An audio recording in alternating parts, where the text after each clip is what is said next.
Forex market, ladies and gentlemen, welcome back to the situation update. Today is Thursday, and we got one currency that we're going to be focusing on today. We're going to talk about the New Zealand dollar versus the US dollar. In this video, the next one, we're going to talk about the New Zealand dollar versus the Swiss franc. So the New Zealand dollar is on the focus of today, and these are two prospects for us. They are on our watch list. We haven't taken any action yet, but the time is coming, right? So that's why I wanted to discuss about those two. Let's start from here, right? New Zealand versus the US dollar. It's been coming back again to that 72.43 level that we've talked about so much, right? We've mentioned so many times. We've mentioned that 72.43, which completely broke a positive momentum that was leading a healthy upside trend until that level was met. That happened around at the beginning of, well, around February, right? February was the one to take up the mission to break through, and it's in some portion of that month it was successful, but again, before the end of it literally bounced back down and closed that month below 72.43, showing a lot of respect to that level. And then of course price started to, well, it started a technical correction. For a full month, which was the month of March, it was spending its time on the downside, came back up, mind you, last month.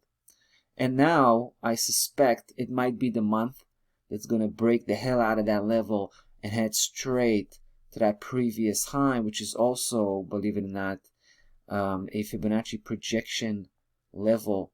And it's just a coincidence that it sits right on top of the previous high. So there you go.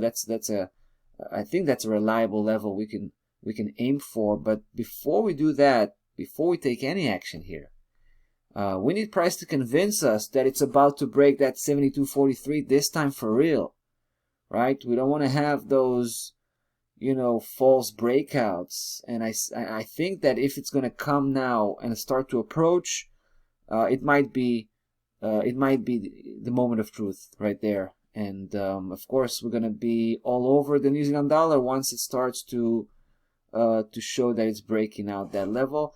We're also watching this one from the weekly perspective. We've seen last week bouncing off that 72.43 level, so that is our first cue, right? We need price to close out above 72.43 at least from a weekly perspective, hopefully by the end of this week. We're also following up, of course, on the daily chart, although here it's pretty wild, right? There's not much respect to that 72.43. It's a lot of noise coming from the daily chart. That's why this is less reliable, right? But again, once we break that level, we can take 300 pip, right? Hopefully, we're going to be able to pick it up in early stages of that breakout, so we don't lose too much of the distance, right? But basically, this is a trading range that runs back all the way to 2015, and this is the third leg, and we think it still has potential. It still has some juice in it, because it's probably going to take the previous high and beyond, and only later down the road it's going to start, perhaps, right? It's going to start to turn around in a big way and head back toward that lower section. Right now we're still on the upside. We are what I think we are after a bit of a technical correction, lasted for a few months, right? It wasn't a small one. It was a small one in terms of amplitude, but in terms of time, this technical correction, it started roughly around the beginning of the year, so more than 5 months now. All right, that's pretty much the situation right now on the New Zealand dollar. I believe it's pretty interesting. We'll definitely come back once it becomes relevant, once price begins to drill through that level we'll be here to announce our participation here on this one. That's about that for this. New Zealand versus the US dollar. We're going to be continuing off to the next one. Like I said, New Zealand versus the Swiss franc is going to be equally interesting, so stay tuned.